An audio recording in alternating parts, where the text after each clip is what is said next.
বন্ধুরা, আমরা প্রত্যেকেই জানি যে আমাদের জীবনে শ্রীমদ্ ভাগবত গীতার মাহাত্ম্য কতটা বেশি। ভগবান শ্রীকৃষ্ণ অর্জুনকে লক্ষ্য করে আমাদের উদ্দেশ্যে এই গীতার মহান জ্ঞান প্রদান করেন এবং সাথে ভগবান এটাও বলেন যে এই শ্রীমদ্ ভাগবত গীতা পাঠ করার কত মাহাত্ম্য রয়েছে।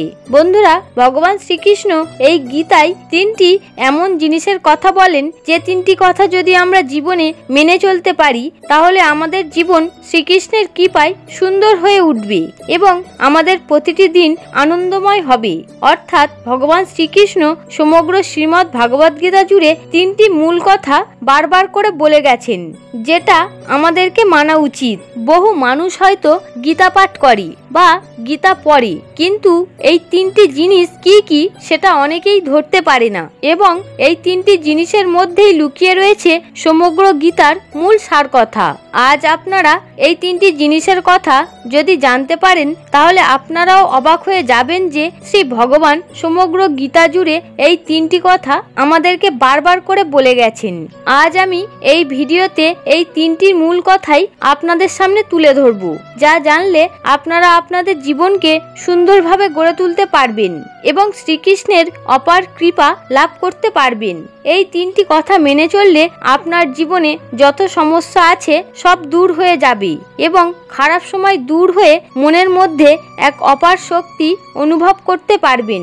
আপনাদের প্রত্যেকটা দিন অত্যন্ত ভালোভাবে কাটবে। তাহলে চলুন দেরি না করে শুনে নেওয়া যাক শ্রী ভগবত গীতার মূল তিনটি সার কথা কি কি। এই তিনটি সার কথা আপনাদেরকে তিনটি সুন্দর কাহিনীর মাধ্যমে বোঝাবো, যাতে এই তিনটি কাহিনী শোনার পরে আপনারা স্পষ্টভাবে বুঝতে পারেন যে কোন তিনটি জিনিস আমাদের মেনে চলতে হবে। তাহলে চলুন শুনে নেওয়া যাক এই তিনটি কথা কি কি। ভিডিওটি ভালো লাগলে কমেন্টে অবশ্যই জয় শ্রীকৃষ্ণ লিখতে ভুলবেন না। এবার চলুন এক এক করে তিনটি কাহিনী শুনে নেওয়া যাক। প্রথম, একবার নারদ মুনি প্রভু নারায়ণের আদেশে পৃথিবীতে আসেন কিছু কাজের জন্য। কাজ সেরে ফিরে যাওয়ার পথে এক ধার্মিক ব্রাহ্মণ নারদ মুনিকে দেখে জিজ্ঞাসা করেন যে তুমি কি প্রভু নারায়ণের সাথে দেখা করতে যাচ্ছ? নারদ মুনি বললেন হ্যাঁ। তখন সেই ব্রাহ্মণ বললেন, তাহলে তুমি প্রভুকে কি জিজ্ঞাসা করতে পারবে যে কবে আমি সংসারের সকল জ্বালা যন্ত্রণা থেকে মুক্তি পাবো এবং প্রভুর কাছে গিয়ে বৈকুণ্ঠে আনন্দে বাস করতে পারবো? নারদ মুনি বলেন, আচ্ছা ঠিক আছে, আমি জিজ্ঞাসা করব। এই বলে নারদ মুনি সেখান থেকে চলে গেলেন। কিছুক্ষণ যাওয়ার পর তিনি দেখলেন একটি গাছের নিচে বসে এক মুচি জুতো সেলাই করছে। সে নারদ মুনিকে দেখে জিজ্ঞাসা করলেন যে আপনি কি প্রভু শ্রীহরির সাথে দেখা করতে যাচ্ছেন? নারদ মুনি উত্তরে বললেন হ্যাঁ। তখন সেই মুচিটি তাকেও একই প্রশ্ন করল। নারদ মুনি বললেন, আচ্ছা ঠিক আছে, আমি জিজ্ঞাসা করব। তারপর নারদ মুনি বৈকুণ্ঠে ফিরে আসেন এবং প্রভুর সাথে দেখা করেন এবং কথা মতো সেই লোক দুটির কথা প্রভুর কাছে জিজ্ঞাসা করে। উত্তরে ভগবান নারায়ণ বললেন, মুচি তার মৃত্যুর পরে আমার কাছে এসে আনন্দে থাকবে। এরপর নারদ জিজ্ঞাসা করে, আর ওই ধার্মিক ব্রাহ্মণের কি হবে? উত্তরে প্রভু বলেন, ব্রাহ্মণকে আরো অনেক জন্মগ্রহণ করতে হবে এবং সংসারের জ্বালা যন্ত্রণা ভোগ করতে হবে। সে এখনো কত জন্মে মুক্তি পাবে সেই ব্যাপারে এখনো কিছু বলা যায় না। নারদ মুনি এই কথা শুনে অত্যন্ত আশ্চর্য হন এবং জিজ্ঞাসা করেন, এমনটা কেন প্রভু? আমি তো কিছুই বুঝতে পারছি না। তখন প্রভু নারায়ণ বলেন, তোমার এই প্রশ্নের উত্তর তুমি নিজেই পাবে। শুধু তারা যখন তোমার জিজ্ঞাসা করবে যে প্রভু বৈকুণ্ঠ ধামে কি করছেন, তখন তুমি উত্তরে বলবে যে প্রভু সুঁয়ের ক্ষুদ্র ফাঁকা দিয়ে হাতিকে পারাপার করছিলেন। এরপর নারদ যখন পৃথিবীতে এসে সেই ব্রাহ্মণের কাছে গেল, তখন ব্রাহ্মণ তাকে বলল, তুমি তো প্রভুর সাথে দেখা করলে, প্রভু বৈকুণ্ঠ ধামে কি করছিলেন? উত্তরে নারদ মুনি বললেন, প্রভু সুঁয়ের ক্ষুদ্র ছিদ্র দিয়ে হাতিকে পারাপার করছিলেন। এই কথা শুনে ব্রাহ্মণ বলল, আমি এইসব আজে বাজে কথা বিশ্বাস করি না। তখন নারদ মুনি সাথে সাথে বুঝতে পারলেন যে এই ব্যক্তির ভগবানের উপরে সত্যিকারের আস্থা বা বিশ্বাস নেই, এর জ্ঞান পুঁথিগত। তারপর নারদ মুনি সেখান থেকে চলে গেলেন এবং মুচির সাথে দেখা করলো। মুচিও নারদ মুনিকে ওই একই প্রশ্ন করলো। উত্তরে নারদ মুনি বললেন, প্রভু সুঁয়ের ক্ষুদ্র ছিদ্র দিয়ে হাতিকে পারাপার করছিলেন। মুচি এই কথা শুনে কাঁদতে শুরু করলো এবং বলল, আমার প্রভু সত্যিই অদ্ভুত। তার মহিমা বোঝা কঠিন, তিনি সবকিছুই করতে পারেন।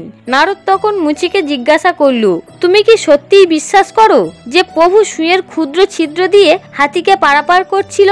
উত্তরে মুচি বলল, কেন বিশ্বাস করব না, অবশ্যই আমি একথা বিশ্বাস করি। নারদ মুনি তখন জিজ্ঞাসা করল যে কেমন করে, কিভাবে তুমি একথা বিশ্বাস করলে? উত্তরে মুচি বলল, তুমি দেখতে পাচ্ছ যে আমি এই বড় অশ্বত্থ গাছের তলায় বসে জুতো সেলাই করি। তুমি দেখো যে অসংখ্য ফল গাছ থেকে রোজ মাটিতে পড়ছে এবং প্রতিটি ফলের বীজের মধ্যে এরকম আরো একটা অশ্বত্থ গাছ সুপ্ত আকারে রয়েছে। যদি একটা ছোট্ট বীজের মধ্যে এরকম বড় অশ্বত্থ গাছ থাকতে পারে, তাহলে একটা ছোট্ট সুঁয়ের ছিদ্র দিয়ে একটা হাতিকে গলানো প্রভুর পক্ষে যে অসম্ভব কিছু না, সেটাকে মেনে নিতে কিসের অসুবিধা থাকতে পারে? অর্থাৎ ঈশ্বরের প্রকৃত বিশ্বাসই হলো এই ভৌতিক জগতের সকল জ্বালা যন্ত্রণা থেকে মুক্তি পাওয়ার একমাত্র পথ। এখানে অন্ধবিশ্বাসের কথা বলা হয়নি, কিন্তু ঈশ্বরের পক্ষে অসম্ভব কিছু নেই, এই বিশ্বাসটা অবশ্যই রাখা উচিত। তিনি পারেন না এমন কোনো কাজ নেই। শ্রীকৃষ্ণ স্বয়ং অর্জুনকে বলেছেন যে এই ভৌতিক জগৎ আমার নির্দেশে পরিচালিত হচ্ছে এবং আমার নির্দেশেই প্রকৃত চেতন অবচেতন জগৎ প্রসব করে। এই কারণেই জগৎ পুনঃ পুনঃ সৃষ্টি ও ধ্বংস হয়। অর্থাৎ প্রথম যে মূল কথাটি হলো, সেটি হলো ভগবান শ্রীকৃষ্ণের প্রতি অপার বিশ্বাস। দ্বিতীয়, একদা এক মহিলা ভক্ত ছিলেন, যিনি রোজ সকালে ঘুম থেকে উঠে স্নান করার পরে রান্না করে সেই খাবার খেয়ে তারপর ভগবানের পূজা করত। এরকম একদিন তার বাড়িতে এক আত্মীয় আসে। এই আত্মীয় খুব ধার্মিক প্রকৃতির ছিলেন, 3 বেলা পুজো করতেন। ভগবানকে না দিয়ে তিনি কিছুই খেতেন না। কিন্তু এই আত্মীয় যখন দেখলেন যে সেই ভক্ত মহিলা খেয়ে দিয়ে ভগবানের পূজা করছেন, তখন সে অত্যন্ত রেগে যান এবং সেই ভক্ত মহিলাকে বলেন যে তুমি কি জানো না, খেয়ে দিয়ে ভগবানের পুজো দিতে নেই, এতে অনেক বড় অপরাধ হয়। ভগবানের পূজা সবসময় না খেয়ে শুদ্ধভাবে দিতে হয়। তুমি কাল থেকেই না খেয়ে পুজো দেবে। এই কথা শুনে মহিলা পরের দিন থেকে না খেয়ে পুজো দিতে থাকে। কিন্তু সে লক্ষ্য করলো যে সে যখন আগে খেয়ে দিয়ে ভগবানের পূজা করতেন, তখন ঘন্টার পর ঘন্টা এক মনে পূজা করতে পারতেন, মন শান্ত থাকতো। কিন্তু যেদিন থেকে সে খাওয়ার আগে ভগবানের পূজা দিচ্ছে, সেদিন থেকে সে 10 থেকে 15 মিনিটের বেশি পূজা করতে পারছেন না, মন অশান্ত হয়ে উঠছে। ঠিক এরকম সময় তার বাড়িতে এক সাধু ভিক্ষা চাইতে আসেন। এই মহিলাটি তখন সেই সাধু বাবাকে তার সব কথা খুলে বলে। এই সময় সেই আত্মীয়টি তার পাশেই ছিল। সাধু বাবা সব কথা শুনে বললেন, মা, পেটে যদি খিদে থাকে তাহলে ভগবানের দিকে মন দিবি কি করে? মন তো বারবার খাবারের দিকেই যাবে। ভগবান ভক্তের ভক্তি দেখে, নিয়ম কানুন নয়। তোর যদি খেয়ে দিয়েই ভক্তি হয় তাহলে তুই তাই কর। এবং এরপর থেকে সে খেয়ে দিয়েই আবার পূজা করতে থাকে। শ্রী রামকৃষ্ণ দেবও একবার এই কথাই বলেছিলেন, তুমি খালি পেটে পূজা দিতে বসলে কিন্তু তোমার মন ঈশ্বরের দিকে না গিয়ে খাবারের দিকে চলে গেল, এতে কোনো লাভ হয় না। এর চেয়ে খেয়ে দিয়ে শান্ত মনে পূজা করা অনেক ভালো। অর্থাৎ দ্বিতীয় যে জিনিসটি মেনে চলতে হবে সেটি হলো ভক্তি। শ্রীকৃষ্ণের প্রতি থাকতে হবে অচলা ভক্তি। এই ভক্তির দ্বারাই জীবনের সবকিছু লাভ করা সম্ভব, কারণ ভগবান ভক্তের এই ভক্তি দ্বারাই প্রসন্ন হয়ে ভক্তের উপরে কৃপা করেন। তৃতীয় গল্প, এক কৃষ্ণ ভক্ত উত্তরপ্রদেশের কানপুরে আখেরি গ্রামে এক সাত্ত্বিক ব্রাহ্মণ পরিবারে জন্মগ্রহণ করেন। তার পিতার দেয়া নাম ছিল অনিরুদ্ধ কুমার পাণ্ডে। তার ঠাকুরদা ছিলেন একজন সন্ন্যাসী এবং তাদের পরিবারের পরিবেশটি ছিল অত্যন্ত ভক্তিমূলক ও শুদ্ধ। তার বাবার নাম ছিল শ্রী শম্ভু পাণ্ডে, যিনিও পরে সন্ন্যাস গ্রহণ করেছিলেন। তার মা প্রতিদিন সাধু সেবা করাতেন এবং অন্যান্য আধ্যাত্মিক কাজে ব্যস্ত থাকতেন। তার দাদা বাড়িতে প্রতিদিন গীতা পাঠ করে সবাইকে শোনাতেন। অনিরুদ্ধ কুমার ছোট থেকেই ঈশ্বরের নাম জপ ধ্যান করত। হঠাৎ করে তার এরকম একদিন উপলব্ধি হয় যে একদিন তো তার পিতামাতা সব কাছের মানুষেরাও মরে যাবে। অর্থাৎ এই পৃথিবীতে কোনো কিছুই চিরস্থায়ী নয়, সব কিছুই অনিত্য। কোনো কিছুই সারা জীবনের জন্য তার সাথে থাকবে না এবং কোনো কিছুই তাকে সবসময় খুশি দিতে পারবে না, একমাত্র ঈশ্বরের ভালোবাসা ছাড়া। এ জগতে ঈশ্বর একমাত্র, যিনি সবসময় আমাদের পাশে থাকেন ও আমাদের শান্তি ও খুশি দেন। দেন এবং ঈশ্বরকে ভালোবাসলে কোনো রকম দুঃখ পাওয়ারও সম্ভাবনা নেই। এইসব চিন্তা করে তিনি মাত্র 13 বছর বয়সে সিদ্ধান্ত নেন যে তিনিও গৃহত্যাগ করে সাধু হবেন। তিনি তার মাকে তার মনের কথা জানান এবং ঈশ্বরের সাধনায় বেরিয়ে পড়েন। কিন্তু বেরিয়ে পড়ার পর তার জীবনে কষ্ট কম ছিল না। বৃন্দাবনের অলিতে গলিতে তিনি প্রতিদিন ভিক্ষা করে বেড়াতেন। কেউ খাবার দিলে খেতেন, নয়তো বেশ কিছুদিন তিনি ক্ষুধার্তই থাকতেন। তবে যখন মাঝে মাঝে তিনি কোনো খাবার পেতেন না, তখন একজন কৃষ্ণভক্ত মহিলা ছিলেন, যিনি দিনের শেষে তাকে অন্তত 2টি রুটি খাওয়াতেন। শীতের দিনগুলোতে এনার গায়ে কোনো বস্ত্র থাকতো না। চটের বস্তা সেলাই করেই নিজের গায়ে জড়িয়ে নিতেন। সারাদিন শুধু একটাই কাজ ছিল, কৃষ্ণ নাম জপ করা। প্রথমে তিনি থাকতেন গঙ্গার ধারে এবং সেখানে তিনি শিবেরও নাম জপ করতেন। তারপর শিবের প্রেরণা পেয়ে তিনি আসেন বৃন্দাবনে এবং বৃন্দাবনে তিনি রাধারানীর সেবায় নিজেকে নিয়োজিত করেন। পরে যখন ধীরে ধীরে ওনার সাধন বলের কারণে নাম প্রচার হতে থাকে, তখন হাজারো হাজারো মানুষ তাকে দর্শন করতে আসেন। পরে সবাই জানতে পারে যে 18 বছর ধরে তার 2টো কিডনি খারাপ। তিনি একটি কিডনির নাম দেন কৃষ্ণ এবং অপর কিডনিটির নাম দেন রাধা। যখন তার শিষ্য ভক্তরা জানতে পারেন যে তার 2টো কিডনি খারাপ, তখন বহু মানুষ নিজের কিডনি তাকে দান করতে চান, কিন্তু এই কৃষ্ণ ভক্ত কারো কিডনি নিতে রাজি হন না। তিনি বলেন যে আমি কাউকে কষ্ট দিতে চাই না। তিনি আরো বলেন যে শ্রীকৃষ্ণ চাইছেন বলেই তিনি 2টো কিডনি ছাড়াই 18 বছর ধরে বেঁচে আছেন। কারণ ডাক্তার তো তাকে বলেই দিয়েছিল যে খুব বেশি হলে আর 5 বছর বাঁচবে। তবে এটা আমাদের মূর্খতা যে আমরা ভাবি যে এটা না হলে ওটা হবে না, বা সবকিছু আমরা যুক্তিতর্ক বা ব্যাখ্যার মাধ্যমে বোঝার চেষ্টা করি বা বিজ্ঞানের বাইরে গিয়ে ভাবতে পারি না। কিন্তু ভগবান এই সব কিছুর থেকে ঊর্ধ্বে। তিনি চাইলেই সবকিছুই সম্ভব হতে পারে এ জগতে, যা কখনো যুক্তিতর্কের দ্বারা বলা বা বোঝানো সম্ভব নয়। ভগবান চাইছেন বলেই আমার 2টো কিডনি ছাড়াই আমি এত বছর ধরে বেঁচে আছি। আবার তিনি যেদিন চাইবেন না, সেদিন তিনি দেহ থেকে প্রাণ নিয়ে নেবেন। সবকিছুই রয়েছে তার হাতে, আর তার উপরেই আমি সবকিছু ছেড়ে দিয়ে বসে আছি।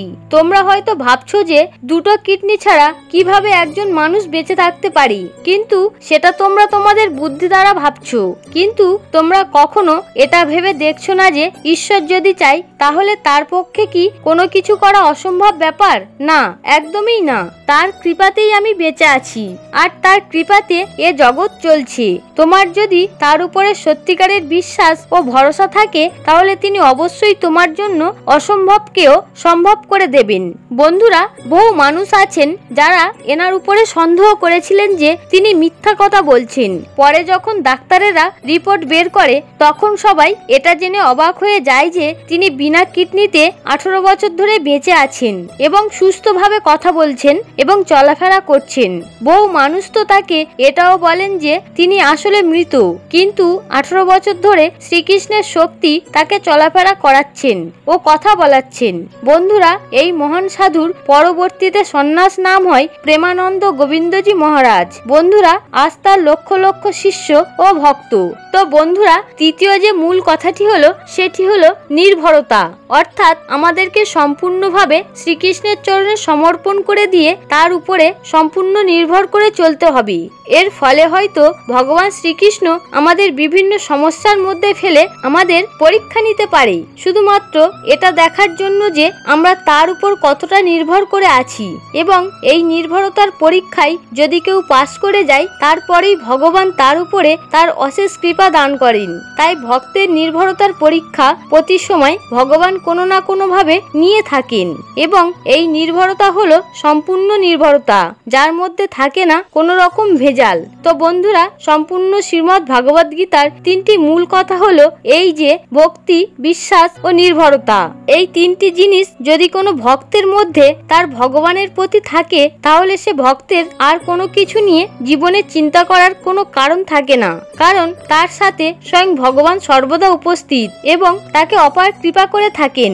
তার জীবনে কোনো সমস্যা থাকবে না, বা যদি কোনো সমস্যা থাকে তাহলে সেটা তার কোনো ক্ষতি করতে পারবে না, কারণ সে জানে তার সাথে সাথে স্বয়ং ভগবান শ্রীকৃষ্ণ আছেন, তার আবার ভয় কিসের? এই তিনটি জিনিসই এমন তিনটি জিনিস যা মানুষকে দেবতা করে তুলতে পারে। তাই আমাদের প্রার্থনাতেও যদি ভগবানের কাছে কিছু চাইতে হয়, তাহলে আমাদের শুধু এই তিনটি জিনিস চাওয়া উচিত: ভক্তি, বিশ্বাস ও নির্ভরতা। এই তিনটি জিনিস পাওয়া হলে সবকিছু পাওয়া হয়ে যায়। তো বন্ধুরা, এই ছিল শ্রীমদ্ ভগবদ গীতার মূল তিনটি সার কথা। ভিডিওটি দেখে যদি ভালো লাগে তাহলে অবশ্যই একটি লাইক করবেন এবং কমেন্টে অবশ্যই জয় শ্রীকৃষ্ণ লিখতে ভুলবেন না। হরে কৃষ্ণ।